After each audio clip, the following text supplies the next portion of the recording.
Good morning students.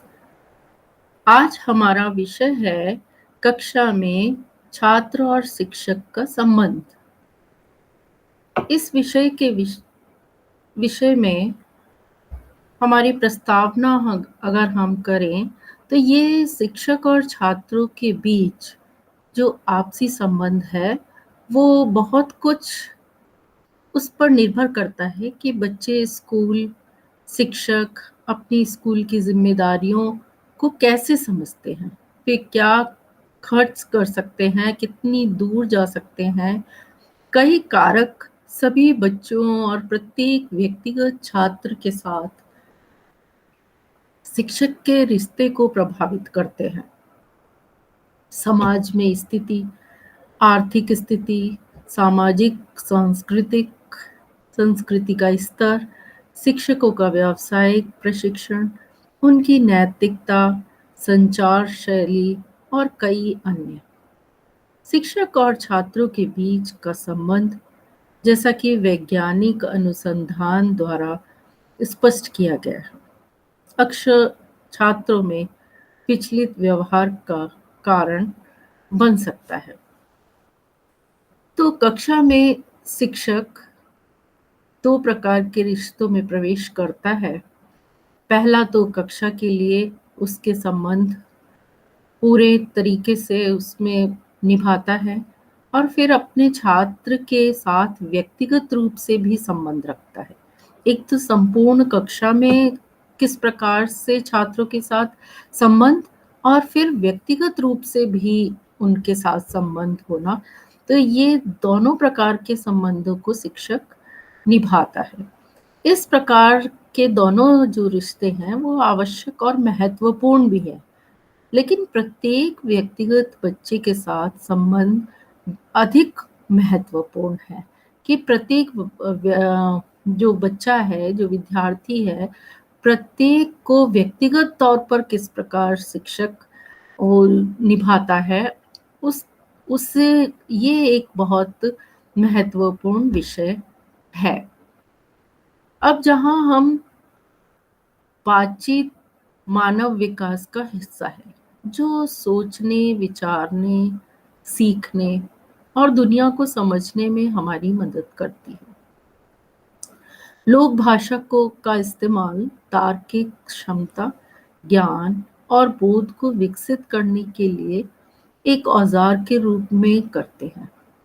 अतः छात्रों को सीखने के उनके अनुभवों के भाग के रूप में बात करने के लिए प्रोत्साहित करने से उनकी शैक्षणिक प्रगति को बढ़ाने में मदद मिलेगी। सीखे जाने वाले विचारों के बारे में बात करने में भी इस बात को हम देखते हैं। परंतु बातचीत के माध्यम से हम ये भी सोचते हैं कि अगर हम भाषा का प्रयोग एक बातचीत का माध्यम मानकर चलें, तो हम देखते हैं कि कक्ष के उपरांत शिक्षक और छात्र के बीच जो अंतःक्रिया है, वो इस प्रकार की ही अंतःक्रिया है कि शिक्षक प्रश्न पूछ रहा है और छात्र उसका उत्तर दे रहे हैं, या छात्र को कोई समस्या है तो शिक्षक उसका समाधान कर रहे हैं। तो इस तरीके से छात्र और शिक्षक का जो संबंध है वो कक्षा में हमें दिखाई देता है।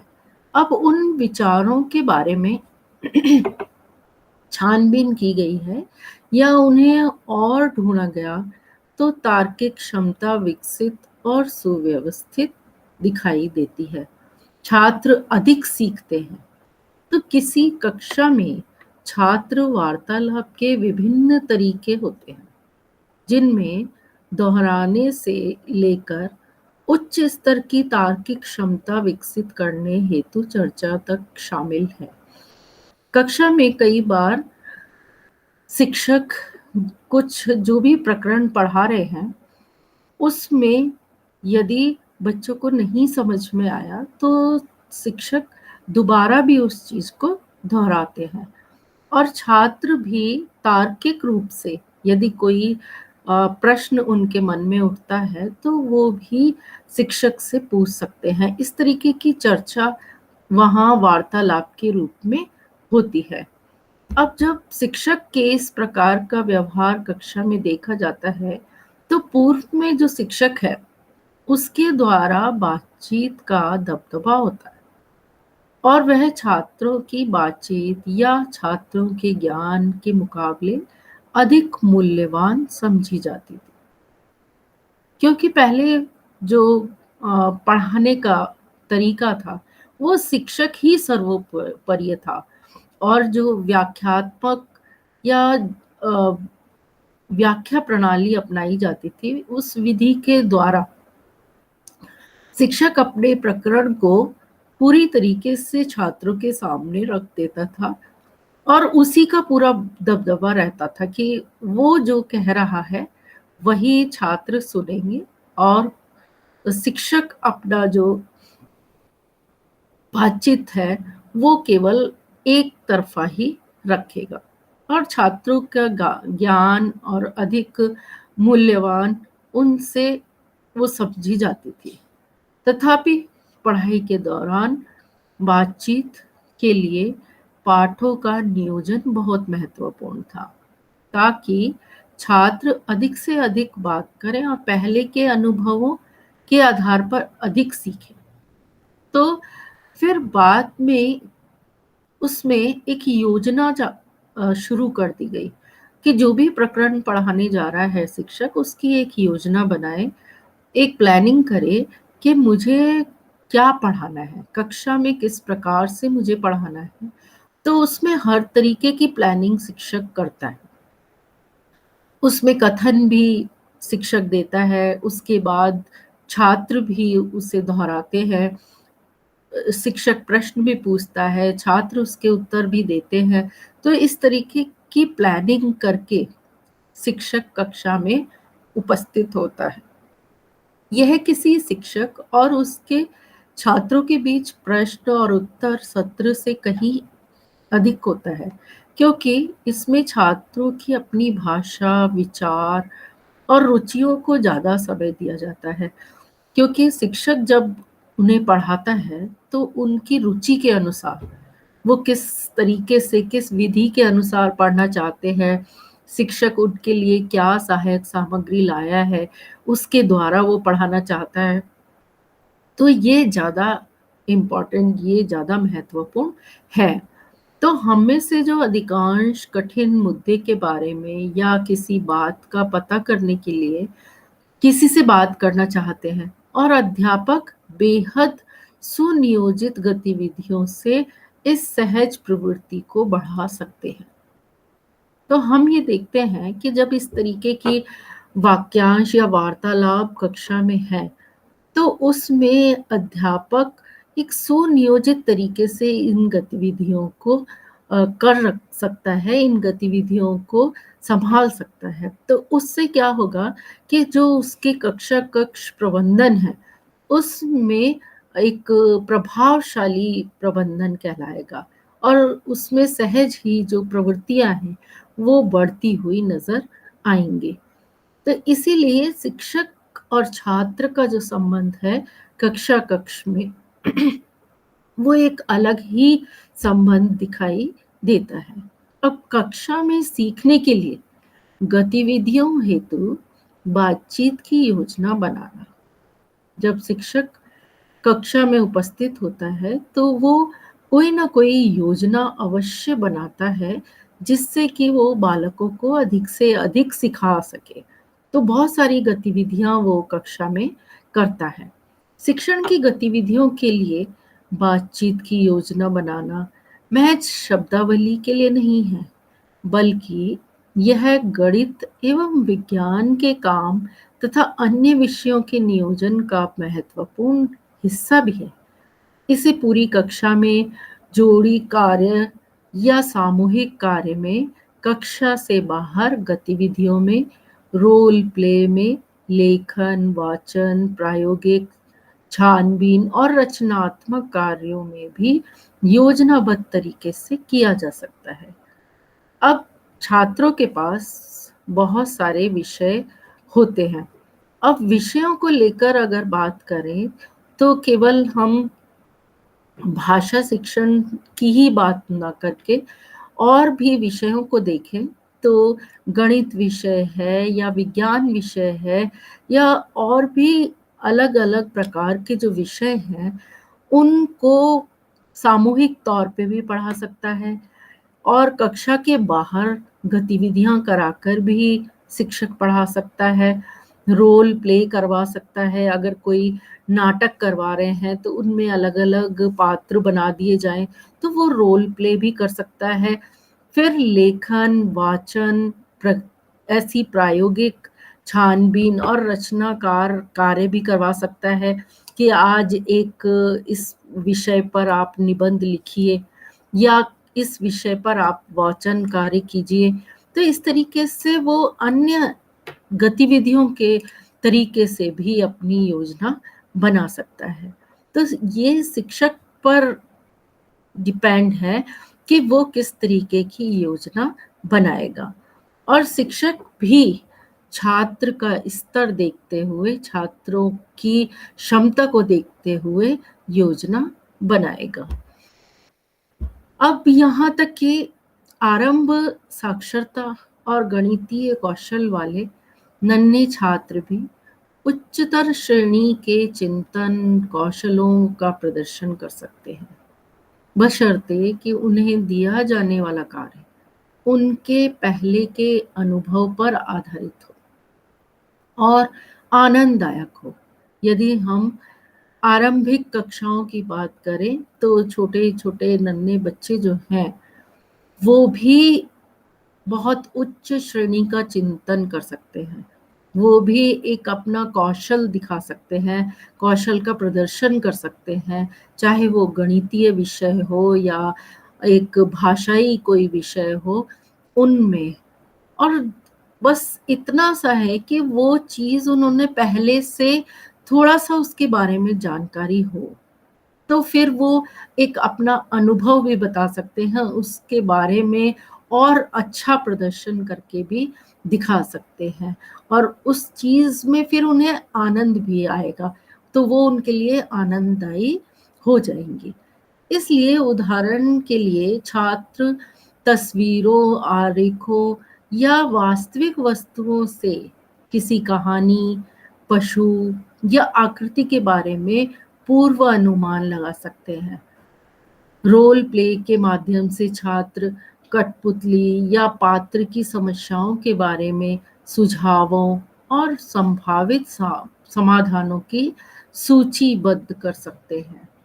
अब यहाँ जो छात्र हैं, वो उदाहरण के लिए बहुत बहुत से छात्र तस्वीर, कोई चित्र है या कोई आरेख बना हुआ है और या फिर वास्तविक कोई वस्तु दिखाकर या किसी चीज़ के बारे में कोई कहानी सुनाकर, पशु या उनकी आकृति को बनाकर, तो उसका पूर्व अनुमान लगाया जा सकता है। जो भी पढ़ाया जा रहा है उससे संबंधित कुछ भी गतिविधि कराकर और रोल प्ले के माध्यम से छात्रों को कठपुतली दिखाकर, कठपुतली के माध्यम से उन्हें समझाया जा सकता है और कोई भी समस्या है, तो उसके सुझाव दिए जा सकते हैं।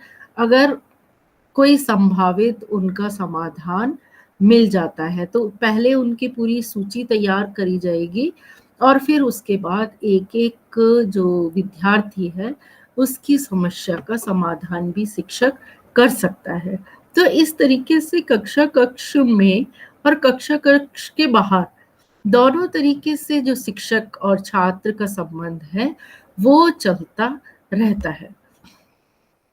अब जो कुछ आप छात्रों को सिखाना चाहते हैं, उसके इर्द-गिर्द पाठ की योजना बनाएँ और इस बारे में सोचें और साथ ही साथ इस बारे में भी कि आप किस बात से बातचीत को छात्रों में विकसित होते देखना चाहते हैं।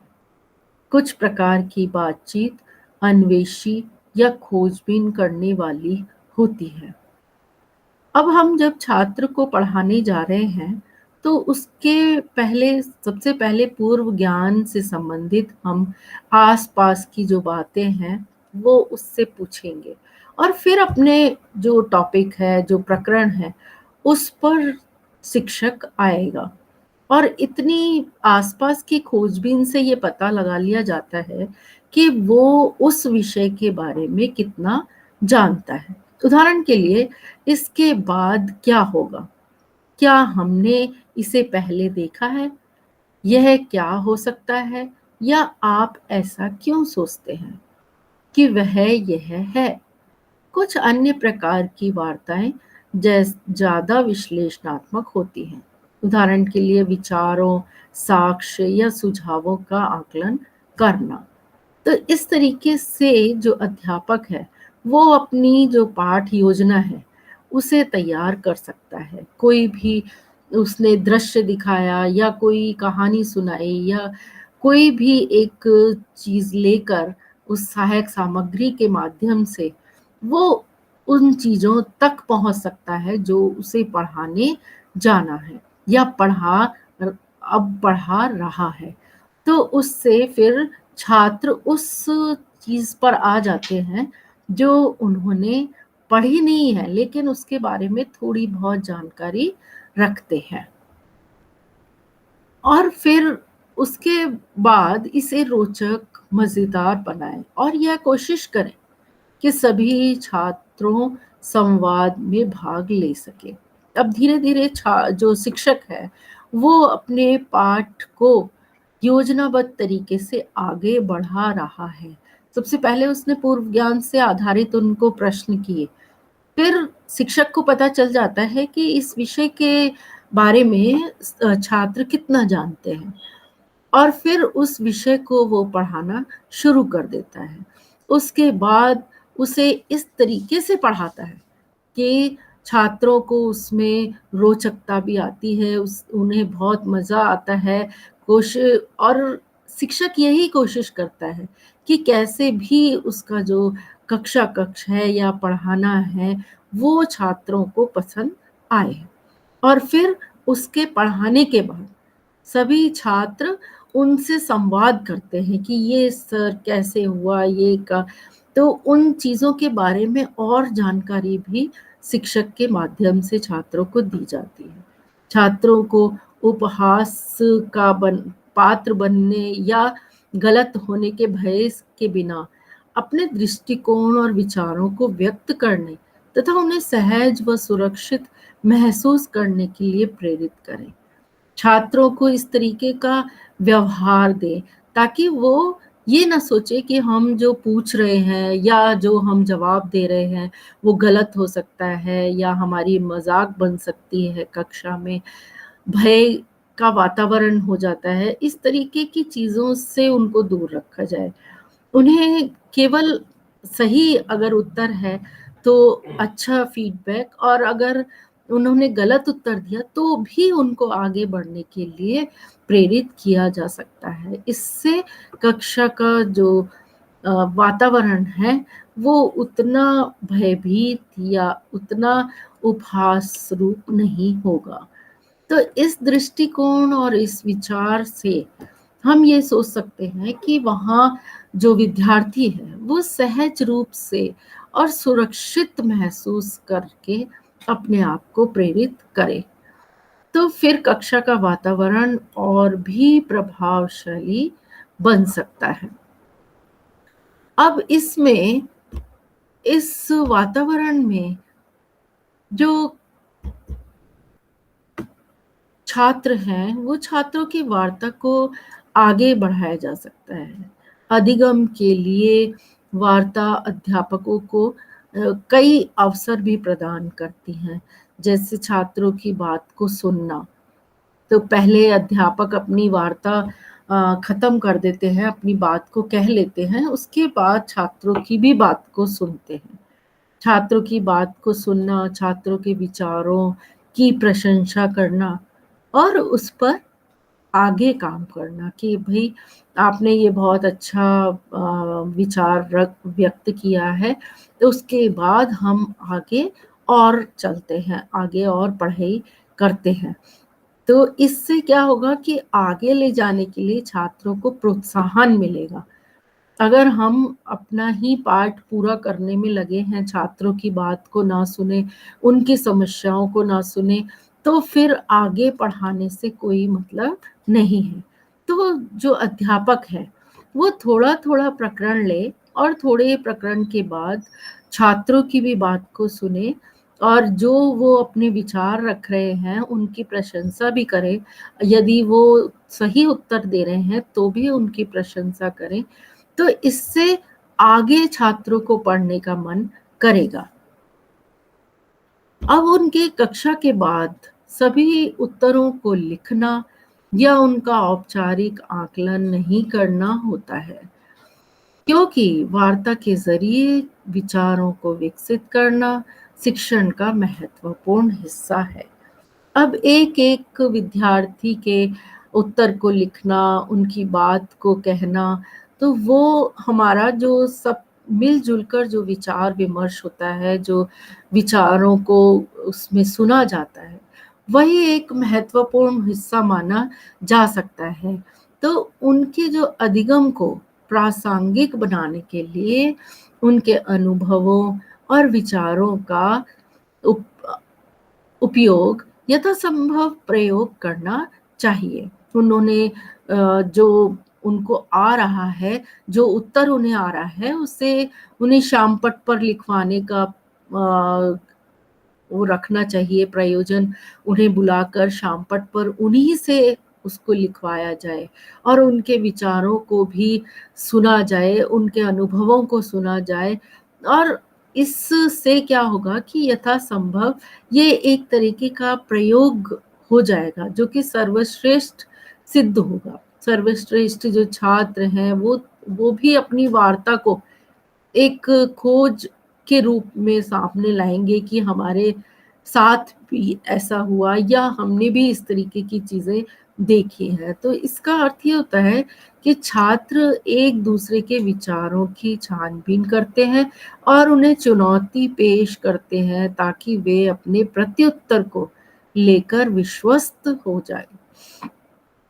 तो कक्षा-कक्ष में इस तरीके का वातावरण बन जाता है कि प्रत्येक व्यक्ति, प्रत्येक छात्र अपने उत्तर को देने के लिए लालायित रहता है और शिक्षक उसे और अच्छा बताने के लिए तैयार रहते हैं।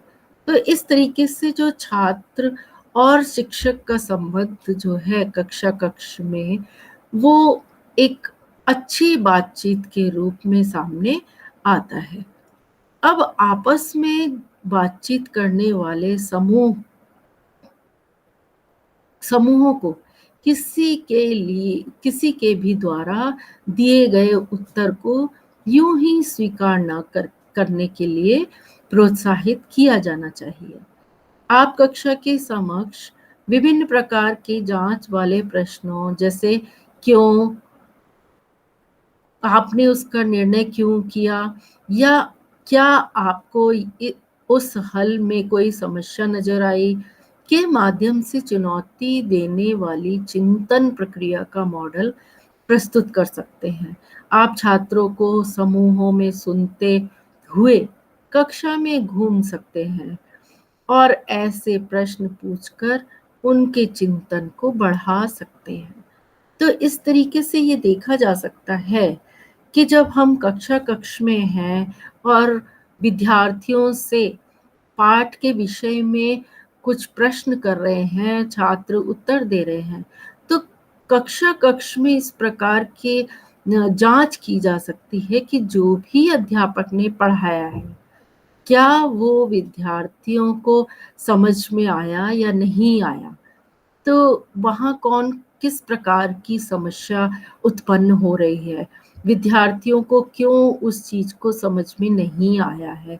क्या शिक्षक के पढ़ाने का तरीका सही नहीं था या उसने कोई सहायक सामग्री काम में नहीं ली, तो शिक्षार्थियों को, विद्यार्थियों को वो समझ में नहीं आया।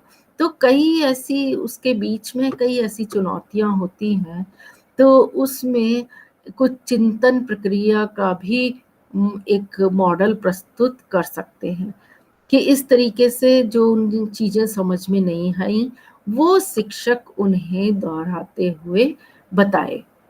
तो छात्रों का जो समूह है, वो एक सुनने के लिए तैयार हो जाता है और अध्यापक भी पढ़ाते समय एक लाइन से दूसरी लाइन फिर ऐसे पूरी कक्षा में घूम-घूम कर पढ़ाएगा और पढ़ाने के बाद जो प्रश्न का उत्तर है, वो भी सभी के सामने प्रस्तुत करेगा और ऐसे प्रश्न पूछकर उनके चिंतन को बढ़ा सकता है। इस प्रकार के जो विचार-विमर्श वाले, तर्क वाले, इस तरीके के जो प्रश्न हैं, उनको पूछकर विद्यार्थियों की जो विचार शक्ति है या चिंतन शैली है, उसको भी अध्यापक बढ़ा-चढ़ाकर बता सकता है।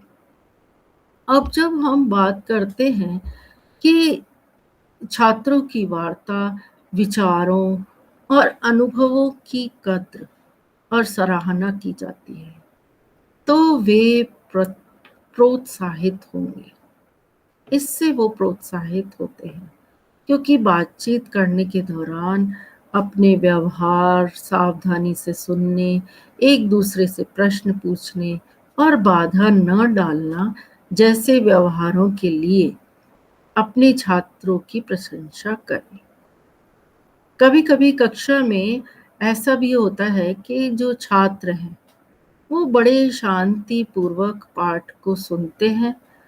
कोई छात्र बीच में बात नहीं करता और अपने विचारों और अनुभवों को उसमें समय-समय पर अध्यापक से पूछते रहते हैं और इस चीज़ की अध्यापक को इसके लिए उन्हें प्रोत्साहित करना चाहिए कि बहुत अच्छा आपने ये प्रश्न पूछा या आपके विचारों में ये बहुत अच्छी चीज़ आई और इस चीज़ का आपका अनुभव वहाँ काम आएगा। तो ऐसी जो बातचीत है छात्रों के माध्यम से, उन बातचीतों के दौरान उनके व्यवहार तो में परिवर्तन आ सकता है और वहाँ जो चीज़ आप बता रहे हैं, उसे वो सावधानी से सुन भी सकते हैं। तो एक-दूसरे से प्रश्न पूछने और इस जब छात्रों को कुछ समझ में नहीं आता, तो वो एक-दूसरे से प्रश्न पूछने लग जाते हैं कि ये तुझे सर ने अभी करवाया या मैम ने अभी करवाया, तो तुझे समझ में आया या नहीं आया। तो इस तरीके की चीज़ें बाधा डालती हैं कक्षा कक्ष में, क्योंकि बीच में छात्रों का बोलना शुरू हो जाता है। अध्यापक पढ़ा रहा है, वो बीच में बोलना शुरू कर देते हैं। तो आपका जो पढ़ाने का तरीका है या आपका जो चीज़ें बताने का तरीका है, जो गतिविधियाँ कराने का ढंग है, वो उसमें बाधा ना डाले। तो फिर उसमें जो कक्षा कक्ष है, उसमें बाधा नहीं डालने का उसमें फ़र्क पड़ सकता है। जैसे व्यवहारों के लिए अपने छात्रों की प्रशंसा करना। अगर छात्र अच्छा व्यवहार कर रहे हैं कक्षा कक्ष में, अच्छा आंसर दे रहे हैं, तो उनके व्यवहार की प्रशंसा करनी चाहिए। जिस तरीके से छात्र अगर आपकी कक्षा में बड़ी रुचिपूर्ण, आनंदपूर्ण कक्षा में सुन रहे हैं, तो उनकी प्रशंसा करनी चाहिए। कक्षा में कमज़ोर बच्चों के बारे में सावधान रहें, क्योंकि शिक्षक का पूरा कर्तव्य है कि वो केवल आगे के ही बच्चों पर ध्यान ना दें, वो पूरी कक्षा में पीछे तक के बच्चों पर ध्यान दें। एक-एक प्रत्येक विद्यार्थी पर ध्यान देना शिक्षक का कर्तव्य है। तो यहाँ जो होशियार बच्चे हैं, जो समझदार बच्चे हैं, केवल अध्यापक ज़्यादातर उन्हीं पर ध्यान देते हैं, परंतु शिक्षक को कमज़ोर विद्यार्थियों पर भी ध्यान देना चाहिए। उन्हें उनके लिए सावधान हो जाना चाहिए क्योंकि उनको समझ में नहीं आ रहा है तो आपको उन्हें बार-बार समझाना होगा और ऐसे साधनों के माध्यम से, ऐसी गतिविधियों के माध्यम से उन्हें समझाना होगा जिससे कि आपका जो पढ़ाया हुआ प्रकरण है, वो उन्हें पूर्ण रूप से समझ में आ जाए। तो ये सुनिश्चित करना एक शिक्षक का कर्तव्य हो जाता है कि जो भी वो पढ़ा रहा है, तो पूरी कक्षा को वो समझ में आ रहा है या नहीं आ रहा है, इस पर वो विचार करे। कामकाज के ऐसे तरीकों को स्थापित करने में थोड़ा समय लग सकता है। अब का जो भी उनका तरीका है कामकाज का करने का, जो भी पढ़ाने का जो तरीका है, उसको जब हम शुरू-शुरू में जब हम पढ़ाते हैं, तो हो सकता है कि छात्रों को वो तरीका समझ में ना आए। लेकिन जैसे-जैसे समय निकलता है, समय अ, खत्म होता है, समय बढ़ता है, आगे बढ़ता है, तो फिर उनको समझ में आने लग जाता है कि किस तरीके से जो कक्ष प्रबंधन है, वो छात्रों को समझ में आ रहा है या नहीं आ रहा है। तो हमें कहीं न कहीं शिक्षक का ये कर्तव्य है कि वो छात्रों को इस तरीके से पढ़ाए, क्योंकि बहुत से छात्र ऐसे हैं कि वो आपकी बात को नहीं समझ पाएँगे। तो हमें सबसे पहले जाकर कक्षा-कक्ष में जो विद्यार्थी हैं, उनको देखना चाहिए कि जो उनको बैठने का जो तरीका है या उनके देखने का जो तरीका है, वो किस तरीके से कक्षा-कक्ष में व्यवहार कर रहे हैं।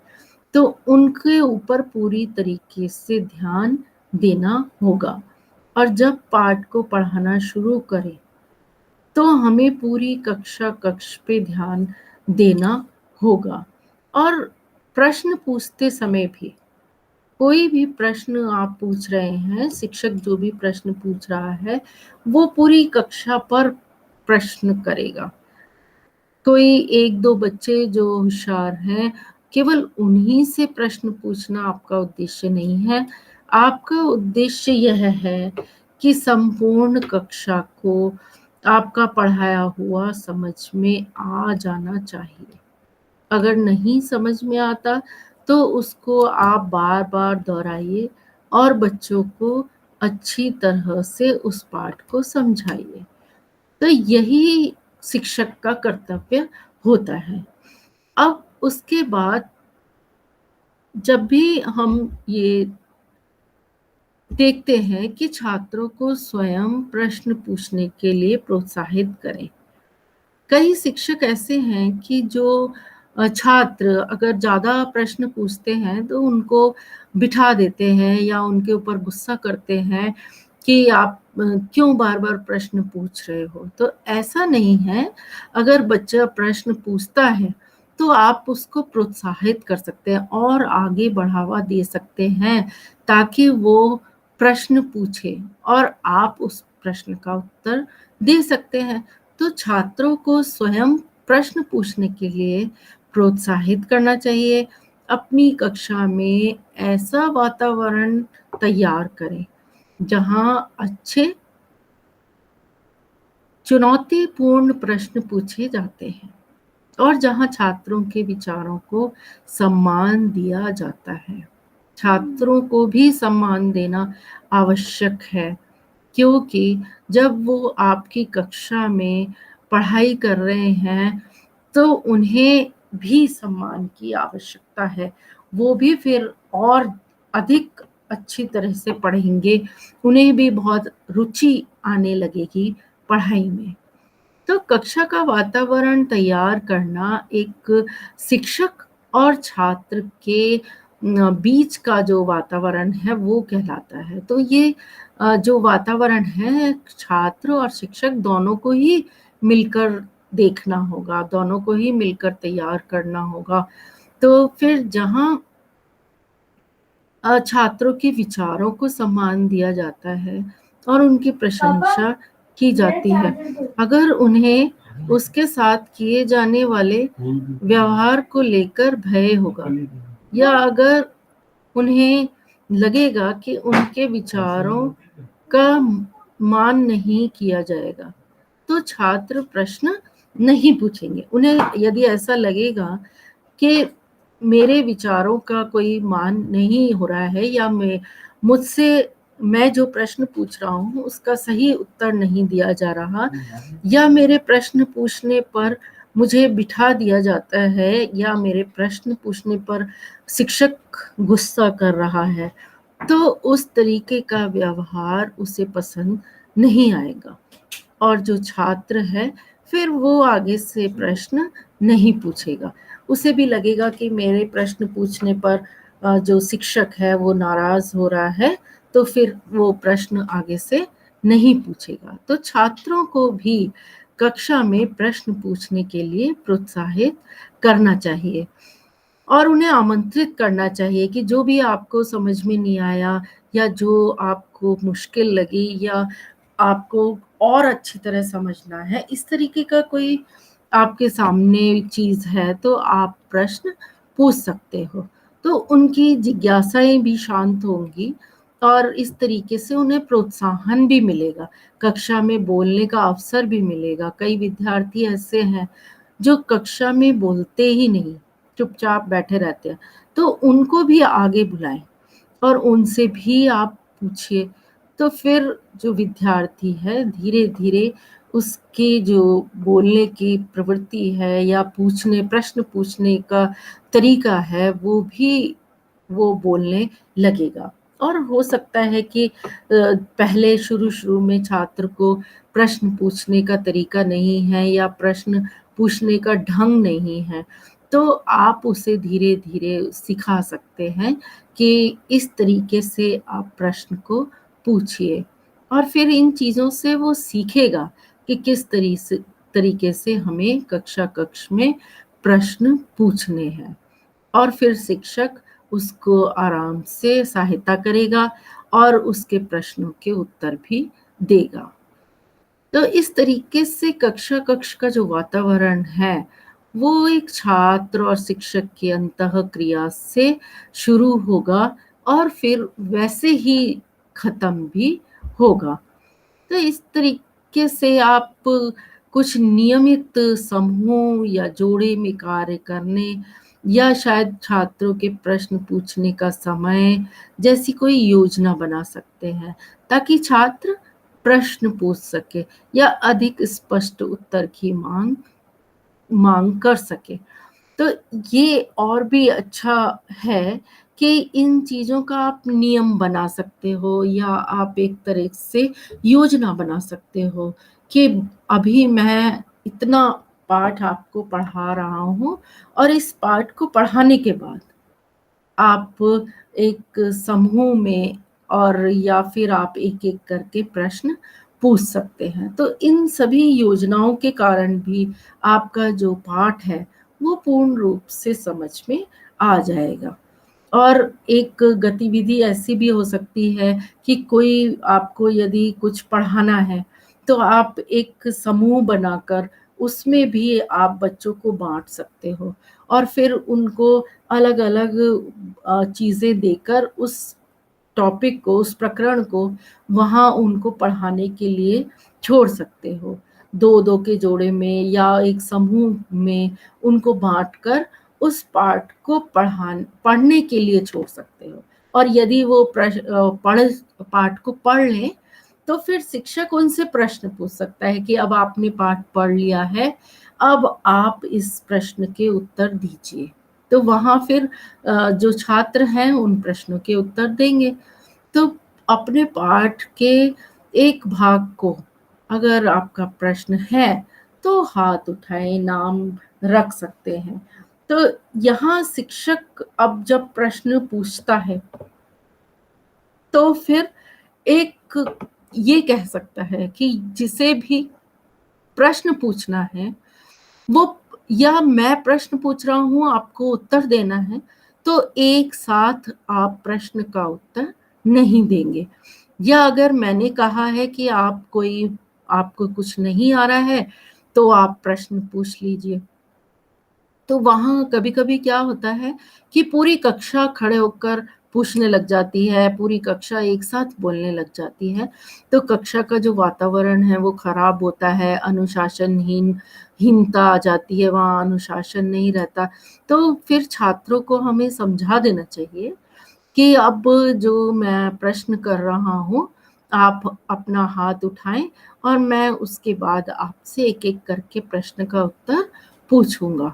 तो इस तरीके से जो कक्षा में वातावरण है, वो एक शांत वातावरण, एक अच्छा वातावरण बना रहता है। अब किसी छात्र को पर बैठा सकते हैं। छात्र को आगे लाकर एक बिठा सकते हैं और दूसरे छात्रों को उस छात्र से प्रश्न पूछने के लिए प्रोत्साहित कर सकते हैं। अगर कोई छात्र कहता है कि मुझे ये पाठ बहुत अच्छे से समझ में आ गया है, तो आप उसे आगे बुलाकर वहाँ सीट पर बिठा सकते हैं और बच्चों से कह सकते हैं कि अब आप इनसे प्रश्न पूछिए, इन्हें सब कुछ समझ में आ गया है। तो इस तरीके से उसे प्रोत्साहन मिलेगा कि मेरे जो सर हैं, उन्होंने मेरी तारीफ़ करी है, मुझे आगे बुलाया है और मुझे प्रोत्साहित किया है। तो उसे ऐसा महसूस होगा कि जैसे वो कोई पात्र है जो एक इम्पोर्टेंट व्यक्ति है, जिसे उन्होंने इस तरीके से आगे बुलाकर पूछा है। तो कई बार ऐसे मैथमेटिक्स के जो पाइथागोरस है वो हो सकता है या मीराबाई और भाषा में इस तरीके के टॉपिक हो सकते हैं जिनको वो पढ़ा सकता है। अब जोड़ में या छोटे समूहों में मुझे और अधिक बताएँ। उनको भी ये लगता है शिक्षक को कि अब आप 2-2 के जोड़े में बँट जाएँ या इन समूहों में बँट जाएँ और फिर और अधिक जो बताना चाहते हैं, वो आप बता सकते हो। इसलिए अध्यापक कभी-कभी कक्षा में खेल की गतिविधि भी अपना सकता है। उन्हें खेल के माध्यम से भी पढ़ा सकता है कि अब आप इस तरीके से खेल के माध्यम से भी पढ़ेंगे। तो उससे अध्यापक और अच्छी तरह अपने पाठ को समझा सकता है। अब इसमें बुनियादी जो पूछताछ या का अभ्यास करने के लिए छात्रों को कौन, क्या, कहाँ, कब, क्यों वाले प्रश्न दे सकते हैं।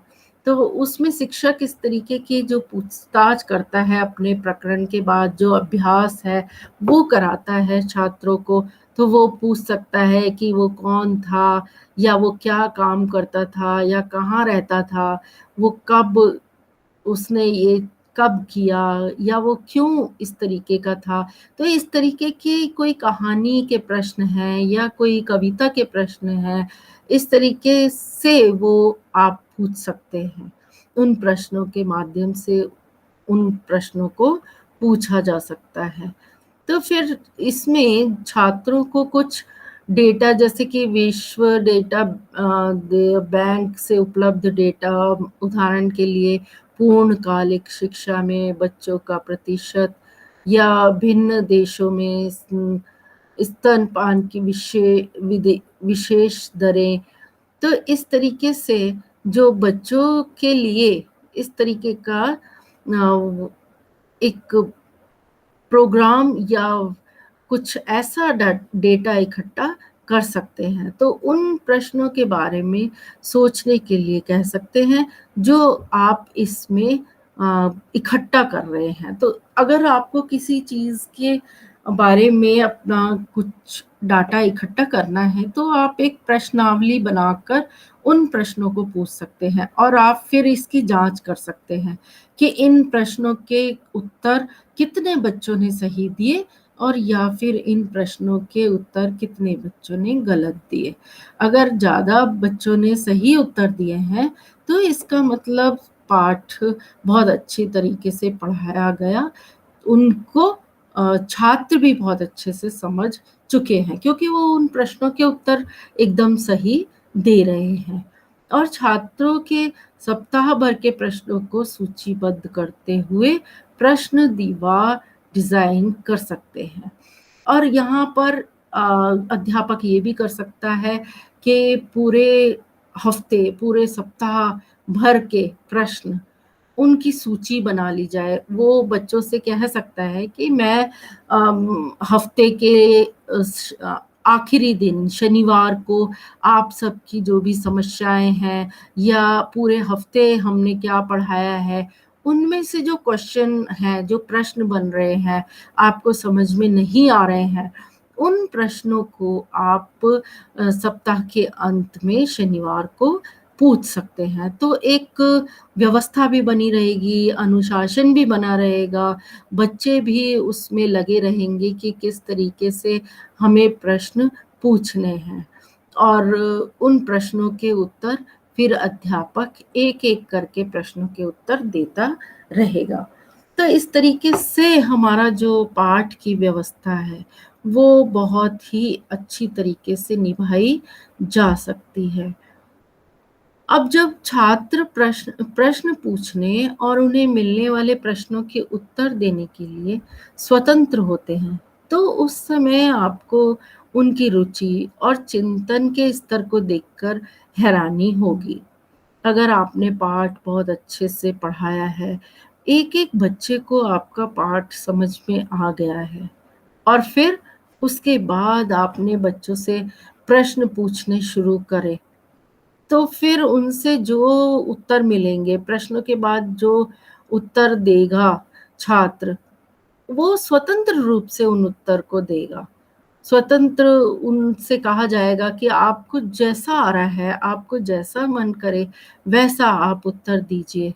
तो फिर वो स्वतंत्र रूप से उन प्रश्नों के उत्तर देगा और उस समय भी आपको इतने उनकी रुचि देखकर, उनके चिंतन जो स्तर है, उसको देखकर हैरानी हो जाएगी कि वो इतने अधिक स्पष्टता से, सटीकता से उस चीज़ का उत्तर दे रहे हैं और वो कैसे संवाद करना सीख रहे हैं। तो वे न केवल अपनी मौखिक और लिखित शब्दावलियाँ भी बढ़ाते हैं। लिख-लिख के वो आप जो बता रहे हो वो तुरंत लिख भी लेते हैं कि अब मेरे से सर पूछेंगे तो मैं फिर इसका उत्तर दूँगा। तो इस तरीके से एक सतर्कता, एक जिज्ञासा उनमें बनी रहती है जिसके माध्यम से वो प्रकरण को पढ़ते हैं। और शिक्षक भी ये सोचकर उसको पढ़ाता है प्रकरण को कि मेरे सभी छात्रों को वो समझ में आ जाना चाहिए और जो मैं पूछूँगा उसके उत्तर प्रत्येक छात्र को आ जाएँ। तभी जो उसके पढ़ाने का ढंग है या महत्व है, वो फिर महत्वपूर्ण रहेगा। अन्यथा अगर छात्रों को समझ नहीं आया या आपने जो पढ़ाया है, उसके उत्तरों के जो प्रश्नों के उत्तर हैं, वो छात्र नहीं दे पा रहे हैं, तो फिर आपका पढ़ाना व्यर्थ माना जाएगा। हर शिक्षक को पढ़ाने के बाद जो प्रश्न पूछते ही उत्तर ना मिले, तो वो पाठ पढ़ाया जाना बेकार है और यदि सभी बच्चों से सारे उत्तर आपके मिल रहे हैं, सारे उत्तरों को बच्चे दे रहे हैं, तो फिर आप समझ जाइए कि जो आपके पढ़ाने का ढंग है, वो बहुत अच्छा है। आपने जिन गतिविधियों के द्वारा छात्रों को पढ़ाया है, वो अत्यंत प्रभावशाली हैं और यह देखकर हमें ये महसूस होगा कि कक्ष में छात्र और शिक्षक का संबंध बहुत ही अच्छा है। उनकी जो अंतःक्रिया चल रही है, वो बहुत ही अच्छी है। तो इस विषय से हमें यह जानकारी मिलती है कि कक्ष में जो छात्र और शिक्षक का संबंध है, वो किस तरीके से हम बनाए रख सकते हैं। उसको अच्छे तरीके से भी हम बना सकते हैं, वहाँ का वातावरण अच्छा रख सकते हैं, प्रत्येक छात्र की ओर हम ध्यान आकर्षित कर सकते हैं और अच्छी जो नैतिकतापूर्ण बातें हैं, सफाई से रिलेटेड बातें हैं, वो हम छात्रों को सिखा सकते हैं।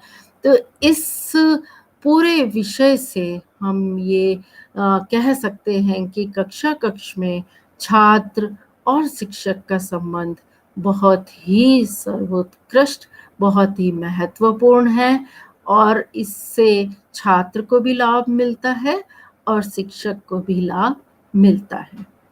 तो आज का विषय यहीं समाप्त होता है, जो कि था कक्षा में छात्र और शिक्षक का संबंध।